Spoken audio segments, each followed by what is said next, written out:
Baik pemirsa, kembali lagi di Hukum di Mata Bawah dan kita akan lanjutkan lagi perbincangan kita. Cak Bowo lanjut.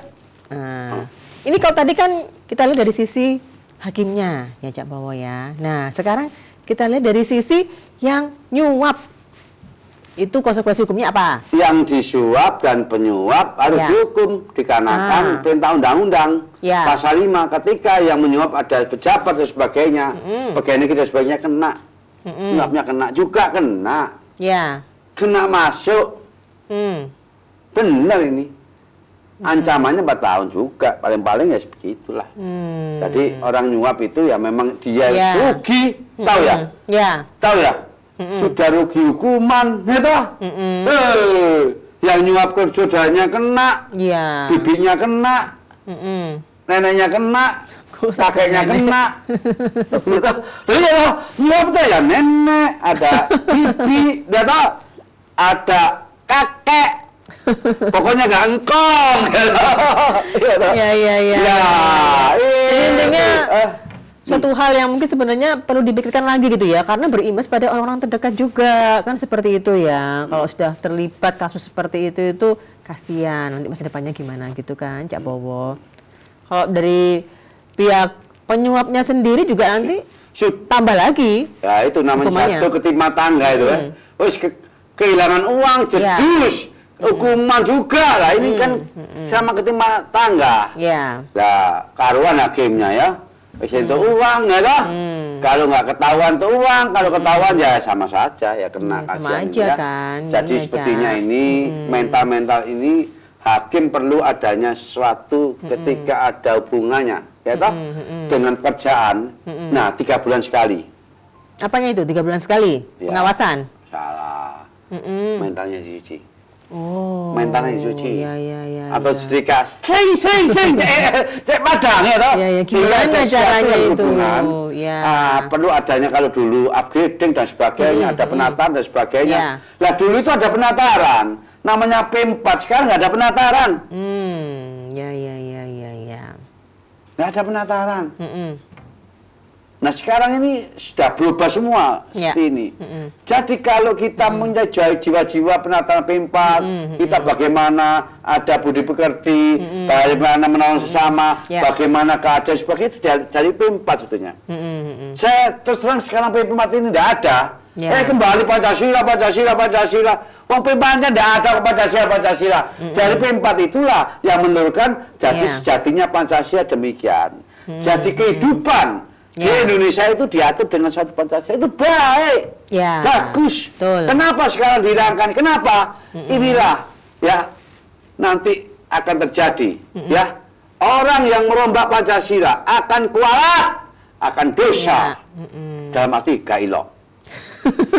Sami mawon ya. Nah, itu saudaranya, bibinya, neneknya, engkongnya itu. Iya. Memang ya kita prihatin sekali ya. Apalagi sekarang sudah merambah ke institusi peradilan walaupun sudah banyak yang bilang itu jadi rahasia umum ya, Cak Bowo ya. Jadi rahasia umum. Oh tidak, ini sudah tidak rahasia umum, rahasia umum. Iya kan gitu. Oh iya. Jadi hal itu makanya sekarang ini setiap pengadilan itu dijaga oleh KPK. Ada orangnya 5, 6, 7, tapi hanyalah waktu yang menentukan. Jadi kalau tahu, kalau gimana? Bonda bandi ketiban daging kecil tangkap. Iya makanya jadi hakim ini minta tarik keadilan tambah nggak diadili. Aduh, saya sampaikan bahwa sudah dikenali hukum sudah kenal. Kok dihukum? Sebetulnya orang kenal hukum, jadi kalau sudah kenal hukum nggak mungkin dia masuk hukuman. Ya karena dia tahu celahnya mungkin, Cak Bowo. Kan tahu celahnya. Walaupun sudah tahu hukum tapi tahu celahnya jadi begitu. Gimana? Menurut Cak Bowo? Jadi kalau ada sesuatu yang ketangkap di daerah Jawa Timur, yang paling disalahkan adalah siapa? Hukum di Mata Bawah karena memberikan pencerahan hukum. Ya toh, orang yang disalahkan pertama saya, iya nggak? Percuma. Jadi apa? Adopsi, memberikan transformasi pada masyarakat, pada pejabat, ya tau nggak penjahat lo ya, pejabat baik, jaksa baik, hakim baik, polisi baik semua. Ayo teman-teman ini memberikan suatu pencerahan, suatu kalau kita menjadi satu biar pemahaman, biar mengenali kan nggak masalah. Nah, oleh karena itu hukum di mata bawah itu memberikan perkenalan, ya. Hukum dikenali ya, supaya nanti nggak masuk hukuman. Benar, kalau tahu hukum nggak akan masuk hukuman. Iya, harusnya. Hati-hati dong. Nah, harus berhati-hati. Saya sendiri, ya, selaku memberikan suatu pencerahan ya. Ketika ada satu pendapat-pendapat, ketika ada fatwa-fatwa, saya ini sebetulnya sudah merupakan satu begawan dari suatu hukum karena sudah lama ya. Ya. Nah, hukum ini ya. Ya. Pokoknya nggak hukum Parma ya. Segala macam hukum saya tahu. Ya. Kenapa? Sebelum tampil, ya toh, hukum di mata bawah di Surabaya TV. Ya. Baca dulu. Tring, baca. Ya, bukunya. Ya, bukunya dibaca baru disampaikan. Jadi supaya nanti nggak salah tentang adanya perman 7, 8, 9. Betul. Ya, maklumat 1 dari nggak salah. Masyarakat dikasih tahu ya. Substansinya. Tek gitu biar tahu. Nah, oleh karena itu makanya saya ini kenapa? Ketika ada penegak hukum yang kena, saya ini agak apa? Suara saya puter. Yes. Biar keras, supaya apa? Supaya kopengnya itu, ya tahu. Oh iya ya Pak Bowo begini. Ketika saya itu menjabat sebagai punya kewenangan, punya kuasaan. Ketika saya dibeli, apa ketika dibeli king, baru melebu penjara dong. Kasihan, keluarganya, ya toh, anaknya, istrinya, kawannya, alumninya. Ya, pasti kena semua itu. Ya alumni mana yang sering korupsi ya? Alumni mana tuh? Rahasia lah, rahasia. Ya pokoknya Anu lah, Narutama lah. Waduh, pokoknya kan Narutama bebas semua dosennya, ya toh? Iya. Ya, saudara lihat ini dosen Narutama kan, cakep nggak ya? Waduh, ya. Coba saya buat kaca ini ya. Iya, itu siapa ya? Kaca terus ini pasti Cak Bowo. Nah, Cak Bowo itu kalau kita kembali lagi nih ya. Ke substansi yang paling dasar sekali gitu. Nah, ini pengawasan dari Mahkamah Agung sendiri gimana sih supaya para hakim ini tidak seperti itu lagi? Pengawasannya kurang. Karena masih ada hubungannya dengan NKK, konco kurek. Salah. Janganlah. Masih seperti konco-konco masih ada. Namanya tradisi Indonesia itu masih ada seperti itu. Tapi kalau secara prosedur sendiri gimana? Tapi kalau ketangkap sudah mambles, kalau ketangkap baru, kalau pengawasan agak susah kan. Saya kira juga demikian. Mahkamah Agung dari Hakim Karir ya toh, itu ya nyun sewu. Juga ya memang dari bawah, ya berhubungan dengan persoalan hukum, berhubungan dengan kipat-kipat hukum, iya kan? Nah, oleh karena itu sama-sama dong, dia melihat dari bawah seperti itu. Linianya begini, dari pengadilan negeri, kemudian tinggi, daftar Mahkamah Agung Karir ya gitu. Jadi sudah tahu aturan main tentang bagaimana orang mencari keadilan, orang dicari keadilan, orang dibantu keadilan itu sudah tahu semua. Nah, saya katakan tadi. Sebetulnya Mahkamah Agung ada sesuatu yang nggak adil dalam ini. Ketika ada suatu perkara pra-peradilan itu hakimnya harus bukan 1, 3. Itu pun tidak diatur dari undang-undang. Permen atur bisa kan? Selama ini belum ada ya berarti ya? Belum ada. Benar ya itu tadi. Masih pengawasan contohnya. Kenapa saya katakan Hakim Agung tidak ada pengawasan pada pra-peradilan hakimnya 1? Berarti apa? Berarti belum ada pengawasan. Kalau hakim 1 dia bisa hukum di mata hakim. Iya betul. Salah benar bisa memutus. Nah, oleh karena itu pengawasannya kenapa nggak diawasi? Berarti kurang. Seharusnya kan ada pengawasan. Seharusnya harus hakim pra-peradilan 1 diawasi. Ternyata diawasi. Kalau 3 baru bisa, alhamdulillah bisa majelis. Tapi inilah yang menjadi satu persoalan. Tetapi ketika ada hubungannya kita suatu sistem yang peninggalan Belanda. baik Anglo-Saxon, kontinental atau sipilo, ini menjadi problem bagi kita mencari keadilan. Kenapa? Karena sudah tertanam, karena sudah merupakan suatu aturan, karena sudah menjadi suatu merupakan ini kebiasaan menjadi normatif. Nah, normatifnya begini, kalau orang yang punya uang terbantu, orang nggak punya uang keterlindas, itu adalah harus direformasi semua, khususnya undang-undang yang peninggalan Belanda. Ya. Kalau nggak bisa, datang ke Pak Bowo, akan saya sempurnakan undang-undang ini. Ya. Sayang saya nggak bisa, dikarenakan saya bukan DPR, ya toh. Kalau saya DPR, saya rombak itu, reformasi itu. Kenapa? Ya. Seharusnya DPR diangkat oleh ini jalan ya, sebentar lagi ya. Ini masyarakat ini nantinya akan menjadi satu dukungan saya sepada DPR, nah itulah. Seperti itu baru nanti. Jadi kalau seperti itu, jadi DPRI itu harus atau membuat perda dan sebagainya, menguntungkan masyarakat. Ya. Cara jangan sampai menguntungkan orang yang apa? Pesanan.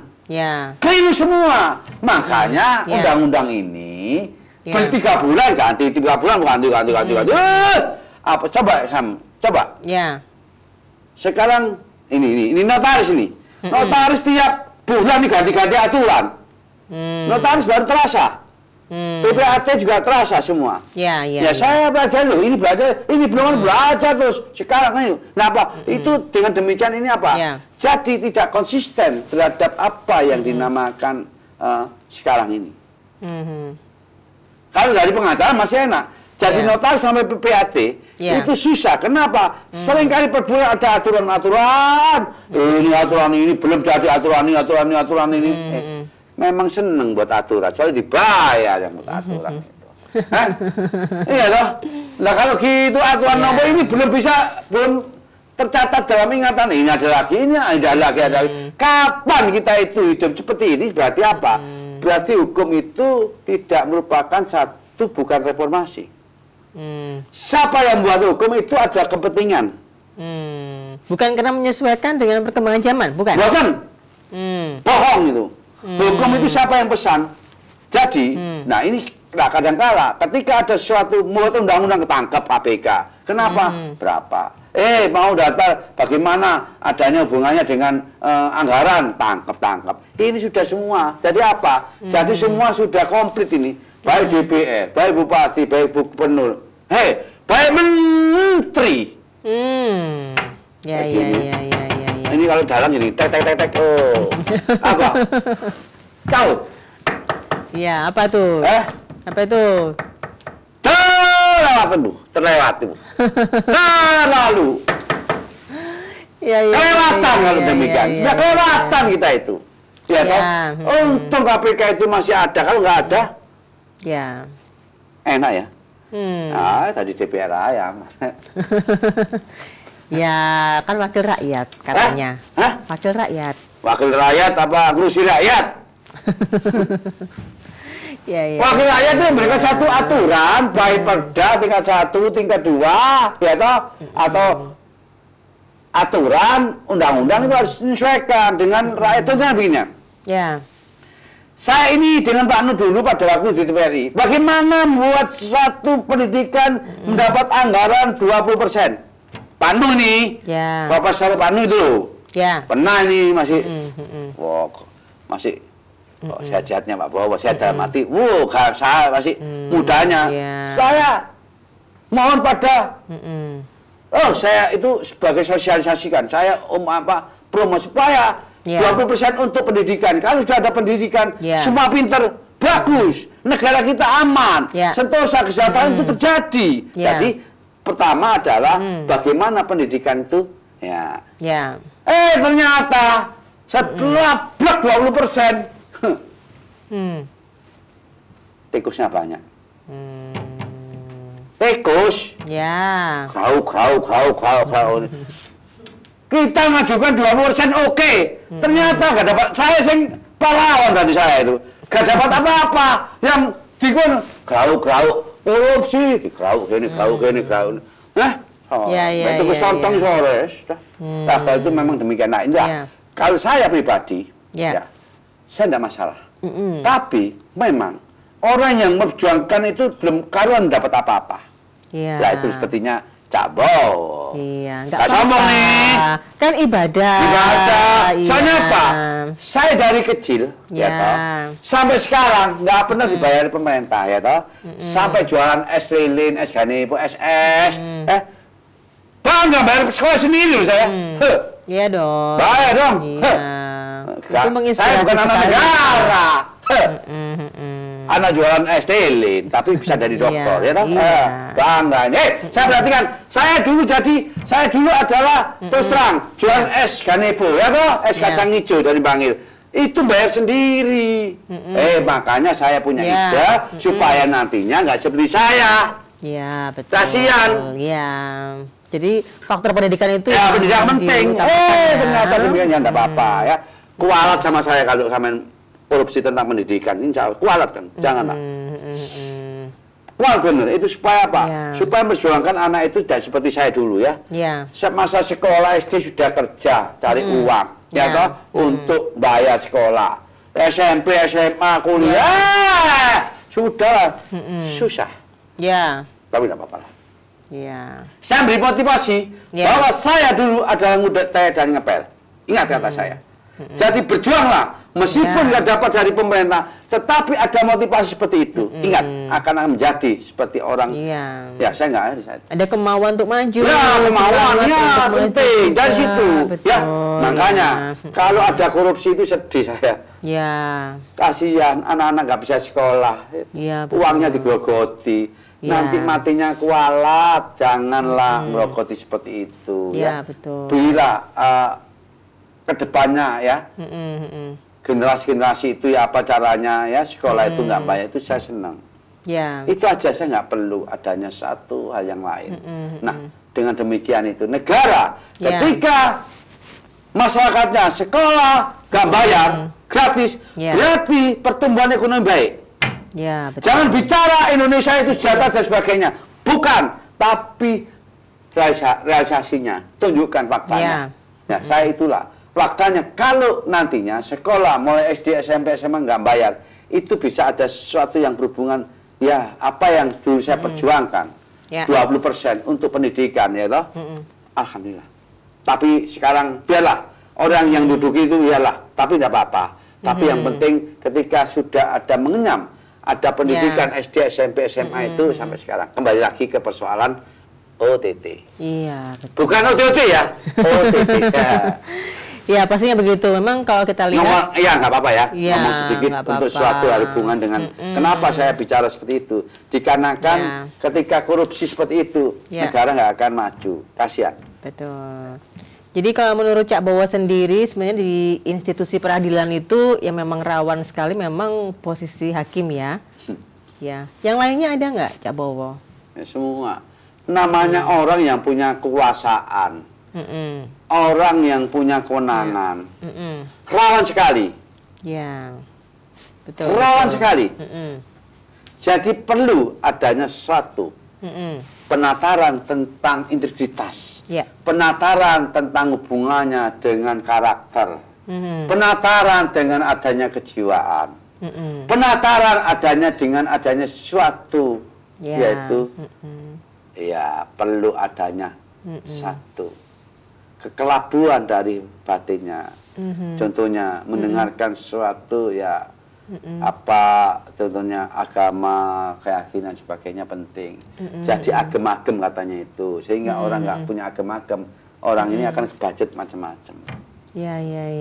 Dan nanti mungkin juga perlu diperhatikan juga kesejahteraan mereka gitu ya, supaya nanti tidak mudah tergoda. Oh iya, nanti saya usulkan polisi naik, jaksa naik, hakim naik. Biar nggak tergoda. Nah, kalau sudah naik, sudah mumpuni, baru dia nggak akan tergoda. Hanya berapa meminimalkan segitu. Nanti jangan khawatir, saya usulkan itu semua. Tenang aja, ya. Nanti Pak Bowo akan mengusulkan ya. Tuh. Siap. Nggak percaya nanti. Percaya. Nanti inilah yang satu saya dengungkan supaya penegakan hukum harus dinaikkan gajinya. Kalau bisa ada tunjangan khusus. Ya. Baik Polri, baik Kejaksaan, baik Hakim, ada tunjangan khusus. Supaya kita itu ya apa-apa. Memang kerjanya seperti itu ya. Ya kasihan juga. Tapi ya apa-apa, ya biar nantinya meminimalkan suatu persoalan. Jadi ini jangan sampai ada hal yang sifatnya contohnya mau jadi sini upeti, jadi ini upeti, upeti, hakim mau ke sini upeti, mau ke sini, jaksa mau ke sini upeti, polisi mau ke sini, upeti semua. Iya. Budayanya mungkin Budaya sudah Belanda. terbentuk dari dulu. Budaya Walondo. Ya itu Walondo itu senang upeti, ya toh? Ya. Nah, ini apa yang disampaikan oleh Cak Bowo sendiri ya? Ya. Ini kepada masyarakat. institusi peradilan dulu. Ya. Para penegak hukum dulu nih. Baru nanti kepada masyarakat, Cak Bowo. Penegak hukum, yang dimaksud penegak hukum dalam arti ada pengacara, Undang-Undang Nomor 18 2003 adalah pasal 5 adalah penegak hukum. Kepolisian Undang-Undang Nomor 2 tahun 2002. Kejaksaan 16 2005. Kemudian sama itu adalah tentang hubungannya dengan hakim, Undang-Undang 48, Undang-Undang 49 dan sebagainya. Nah, peraturan Mahkamah Agung Hakim juga membuat peradilan. Maka haruslah ya, jangan tergoda.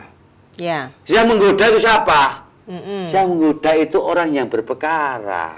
Betul. Jadi salah. Jadi kalau sebetulnya nggak ada godaan, dia itu sebetulnya objektif. Godaan banyak ya toh. Inilah supaya nantinya punya satu integritas yang tinggi, punya satu kemauan yang tinggi, kemauan dalam hal supaya bekerja, kemauan bekerja, kemauan berpikir, kemauan beradil dan sebagainya. Nah inilah yang menjadi tujuan kita. Ketika kita lihat, jangan sampai yang ada undang-undang, contohnya polisi ada sumpah, jaksa ada sumpah, hakim ada sumpah, pengacara ada sumpah. Jadi kalau saudara lalai, ingat sumpah ya. Sumpah itu penting nantinya. Untuk apa? Untuk keteguhan hati. Untuk itu makanya penting sekali. Nah, ada suatu yaitu tiap 3 bulan sekali perlu adanya sesuatu hubungannya dengan ya bagaimana. Kalau dulu itu adanya penataan, sekarang ganti apa enggak masalah, yang penting untuk menguatkan integritas kita. Betul. Kredibel dalam arti setiap penegakan hukum itu harus ada sesuatu seperti itu. Ada binaan, kan ada dari Mahkamah Agung Hakim ada pembinaan loh ya, penting itu. Nah, pembinaan itu lakukan yang sebaik-baiknya. Sehingga jangan hanya perma itu hanyalah mainan, tapi gunakan. Perma 7, 8, 9 adapun sebagai satu maklumat nomor 1 tahun 2017 itu gunakan dan dibaca. Itulah manfaat dan hak dan kewajiban bagaimana ketika ada persoalan-persoalan seperti itu. Kalau untuk masyarakat sendiri? Nah, masyarakat sendiri janganlah. Masyarakat sendiri ya memang masyarakat ingin lari dari segala sesuatu yang berhubungan dengan persoalan hukum. Nah, tapi kalau bisa ya toh kita contoh. Kalau mencontoh negara Singapura, disiplinnya tinggi, negara Jepang disiplinnya tinggi, dan mungkin itu hanya sebagai perbandingan. Jadi kalau orang antri itu memang benar-benar antri. Orang hukum harus gak taat sama hukum, patuh sama hukum. Jangan kalau orang hukum semena-mena jangan, semua harus patuh ya. Itulah yang menjadi satu persoalan. Sehingga membangun kedisiplinan itu penting. Hanya itu aja. Kalau sudah disiplin, maka semuanya akan menjadi disiplin. Itu yang penting. Satu hal aja. Kalau kita banyak keberatan, itu yang saya sampaikan. Luar biasa, Cak Bowo. Alhamdulillah. Luar biasa. Terima kasih ya Cak Bowo untuk edukasinya pada malam hari ini. Semoga apa yang kita bahas pada malam hari ini juga bisa bermanfaat sekali ya bagi para pemirsa yang ada di rumah, dan juga bisa menjadi pembelajaran juga ya bagi para pihak-pihak terkait tentunya. Seperti itu. Baik, pemirsa, demikian Hukum di Mata Bawah untuk edisi kali ini. Saya Faria Mei beserta seluruh kerabat kerja yang bertugas mengucapkan terima kasih atas kebersamaan Anda. Kita ketemu lagi minggu depan. Salam Surabaya TV.